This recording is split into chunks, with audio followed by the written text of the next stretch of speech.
ආයුබෝවන් දකුණු ලකේ සුවිශේෂී තැනකට තමයි අද අපි ඇවිල්ලා ඉන්නේ. අපි ඉන්නේ අබරාදුව කැස්බෑ සංරක්ෂණ මධ්‍යස්ථානය. මේකේ නම තමයි සිල්වර් ග්‍රීන් කැස්බෑ සංරක්ෂණ මධ්‍යස්ථානය. ඔයත් ගාල්ල පැත්තේ එනවා නම් මෙතනට එන්න පුළුවන්.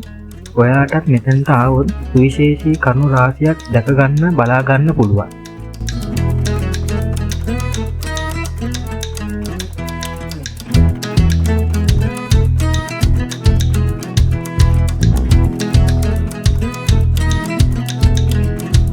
ලෝකයේ කැස්බෑ විශේෂ 250ක් වගේ ඉන්නවා. ඒකෙන් විශේෂ 7ක් ජීවත් වෙන්නේ මුහුද ආශ්‍රිතව. 243ක් ජීවත් වෙන්නේ ගොඩබිම නැත්නම් මිරිදිය පරිසරයේ. මේ කැස්බෑවන් මේ සංරක්ෂණ මධ්‍යස්ථානයට ගේන්න හේතු රාශියක් බලපානවා. ඒ තමයි මොවුන්ට සිදුවන අනතුරු වලින්.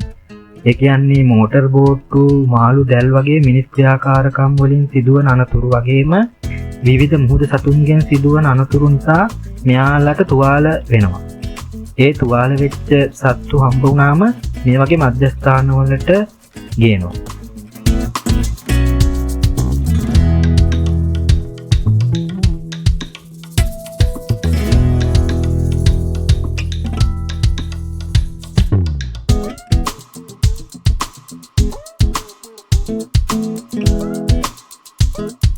මේ කැස්බෑවන් හුස්ම ගන්න වතුරෙන් උඩට එනවා.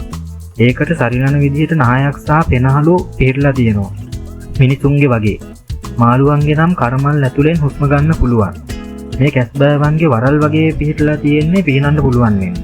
ඉතින් මෙයාලා වඳ වීමට ලක්වන සත්ත්ව විශේෂයක්. සාමාන්‍යයෙන් මෙයාලා අවුරුදු 150ක් 130ක් වගේ ජීවත් වෙනවා. ඊට වැඩි ජීවත් වෙන අයත් හම්බ වෙලා තියෙනවා.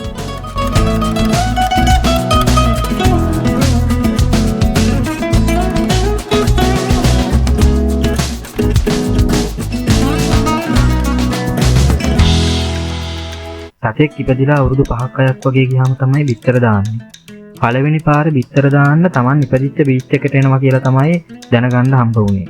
බිත්තර දාලා අහපව මුහුදට යනවලු. නැවත මේ පැටව බලන්න අම්මා ඉන්නේ නැල්ලු. අම්මයි දරුවගේ අතර කිසිම සම්බන්ධයක් එතකොට මෙයාලගේ සිද්ධ වෙන්නේ නැහැ. එහෙම වෙන එකම සත්ත්ව විශේෂය තමයි කැස්බෑවන් කියන්නේ.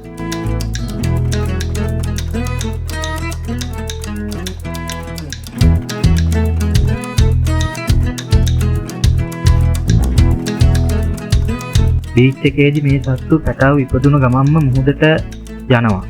ඒත් විශාල ප්‍රමාණයක් එහෙම ගියාට ඉතිරි වෙන්නේ බොහොම සීමිත ප්‍රමාණයක්. විවිධ අනතුරු වලට ලක් වෙලා ඔවුන් මිය යනවා. සාමාන්‍යයෙන් 105ක් වගේලු ඉතුරු වෙන්නේ අන්තිමට. සංරක්ෂණ මධ්‍යස්ථානයේනුත් ඉපදුණු ගමන්ම මෙයාලා යවනවලු. සමහර සතුන් ඉන්නවා ආබාධ නිසා එයාලා ටික කාලයක් මෙයාලා ගාව තියාගෙන ලොකු කරලා තමයි නැවතත් මුහුදට යවනවා කියන්නේ. මෙතනින් කෙලින්ම මුහුදට යවන හින්දා ගොඩබිමේදී සිදුවෙන අනතුරු වලින් වැළකෙනවා.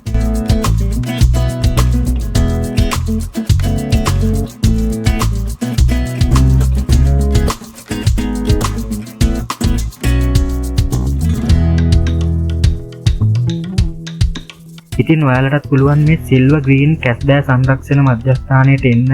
මෙතනදී මුදල් ගෙවලා මේ කැස්බෑ පැටවුන් මුහුදට මුදා හරින්නත් අවස්ථාව මෙයාලා සලසලා දීලා තියෙනවා. ඒ ලබන මුදල් වලින් වගේම ටිකට් පතකින් සහ ඔයාලා ලබා දෙන ආධාර මුදල් වලින් තමයි මේ කැස්බෑ සංරක්ෂණ මධ්‍යස්ථානය පවත්වාගෙන යන්නේ. මේ වගේ සංරක්ෂණ මධ්‍යස්ථාන වලින් ලොකු සේවයක් සිද්ධ වෙනවා. ඉතින් මේ කාර්යය බොහොම වටින කාර්යයක්. එහෙනම් අපි සමුගන්නවා අලුත් වීඩියෝ එකකින් නැවතත් හමු වෙමු.